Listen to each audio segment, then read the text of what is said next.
How important were Civil War cannons in battle? Imagine a battlefield where thunderous explosions echo across the land, and massive metal giants shape the course of history. That's what Civil War cannons brought to the fight. These weapons weren't just big guns, they were game changers that often decided who would win or lose. During the war from 1861 to 1865, artillery technology made huge leaps, and cannons became central to military plans.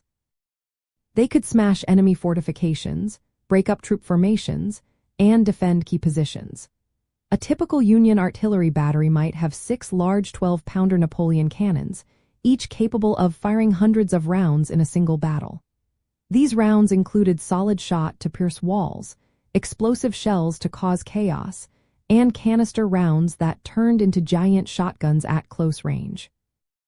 When fired in quick succession, they created a wall of fire that was nearly impossible for the enemy to cross. At the Battle of Franklin, Federal artillery fired over 1,000 rounds in just 4 hours. That's about 10 to 15 rounds every minute from each gun. The sheer volume of fire made it almost impossible for Confederate soldiers to advance without suffering heavy losses. Canister rounds were especially deadly within 400 yards. They scattered metal balls in all directions, turning into giant shotguns that mowed down soldiers in seconds. At Chickamauga, Confederate troops faced devastating canister fire, losing many men in a matter of moments. Artillery's role in causing casualties was significant. At Fredericksburg, over 20% of Union wounded had been hit by artillery. Overall, artillery caused about 10% of all battlefield casualties, but in some fights, it was even more deadly. The technological side of Civil War cannons also saw big improvements. Rifled guns with grooves inside the barrels spun projectiles, making shots more accurate and able to travel farther. The 3-inch rifled gun and the 12-pounder Napoleon were common and highly effective. However, operating these cannons was not easy.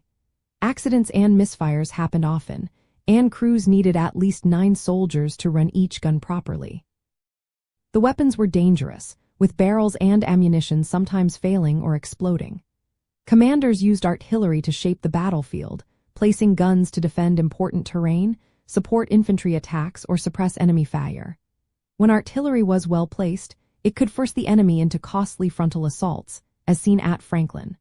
So these cannons were not just weapons, they were vital tools that shaped tactics and determined the outcome of many battles. Their firepower, technological advances, and strategic use made them essential to Civil War fighting.